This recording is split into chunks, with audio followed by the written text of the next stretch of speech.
அருளை தேடிய பயணம் பார்ட் 20.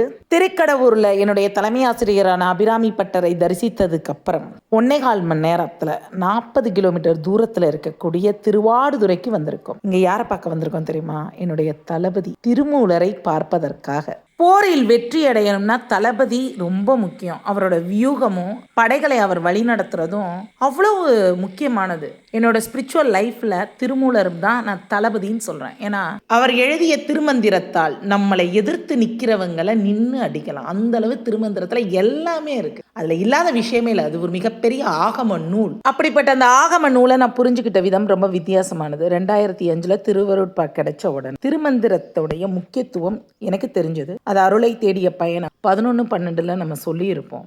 எனக்கு திருமந்திரத்தை பற்றி புரிஞ்சுக்கணுங்கிறப்ப ரொம்ப கஷ்டமாக இருந்தது. அந்த பாடல்கள்லாம் அவ்வளோ கஷ்டம், 4 அடியில் ரொம்ப ஆழ்ந்து போகுது. எப்படி இதை புரிஞ்சுக்க முடியும்?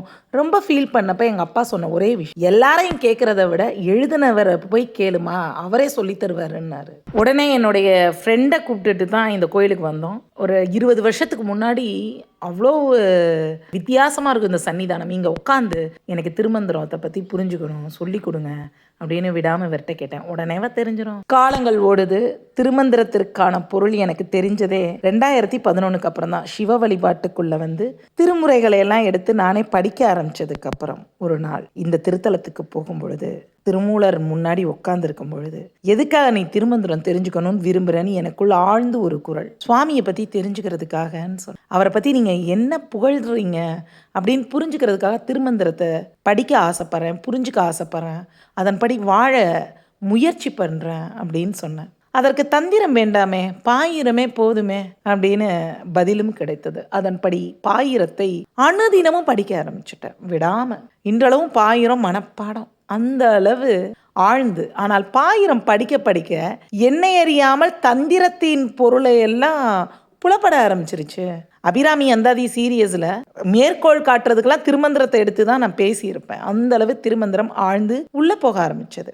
ஒரு பெண்ணாக ஸ்பிரிச்சுவல் லைஃப்பில் ட்ராவல் பண்ணுறது அவ்வளோ கஷ்டம். கல்யாணம் பண்ணிக்கலையா? சாமியவா நினச்சிட்ருக்கீங்க? வயசானா என்ன பண்ணுவீங்க? காசெல்லாம் எப்படி வருது? அப்புறம் உங்களை யார் பார்த்துப்பா?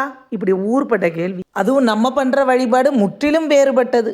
கோயிலில் நம்ம சுற்றுறதே வேறு மாதிரி சுற்றுவோம். இதெல்லாம் கோயில் குருக்கள்ல அத்தனை பேரும் கேள்வி கேட்பாங்க.